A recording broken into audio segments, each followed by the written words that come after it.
So why would I buy a property in a trust? Because there are some people out there who say you should always buy everything in a trust. Yep.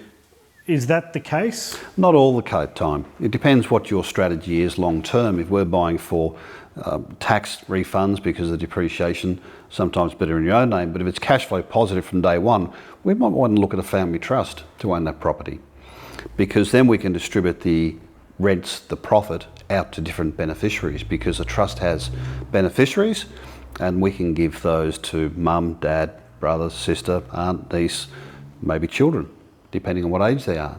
So we really need to sit down with each individual person, because not one shoe fits all people.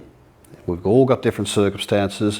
What is your strategy? What's the property you're buying, and things like that. So before I even put my ink on the contract, yes, I really need to know what entity, yep, I'm going to be buying, depending on the strategy. And obviously you give a lot of advice on strategy, yep, and understanding that and process. Getting that wrong is is not cost effective, because we've had it before where we've given advice in regards to buying a property, 70-30. Unfortunately, it didn't go through that way and ended up being 50-50, and then the client come to see me to get it changed, and we couldn't do it because of stamp duty. And this Office of Stamp Duty would not change it. And what are the implications of that kind of mistake?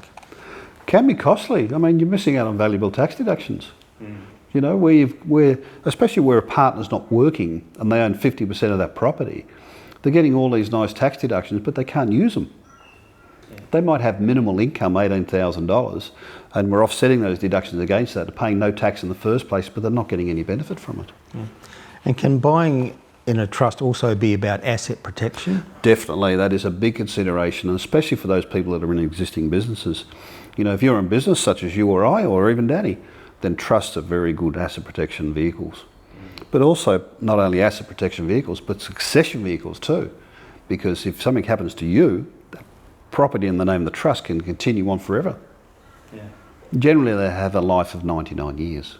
So that it can pass down from generation to generation without having to incur capital gains tax, stamp duty on sales. And does that trust need to be set up? Again, it's probably, I'm sure your answer is going to be, it's all dependent on the individual, but should you have a corporate trustee and then a trust, or can you just have... We generally go to corporate trustee. The advice we've been given by lawyers is that, even with trusts, that if something does go wrong, they can come up to the trustee, and if that individual is one of the trustees, then it could come back on their assets. Yeah. So we don't want that happening at all. So it's, for the cost of it, it's worth putting a corporate trustee in place, which is a $2 company, and hopefully that's where it stops.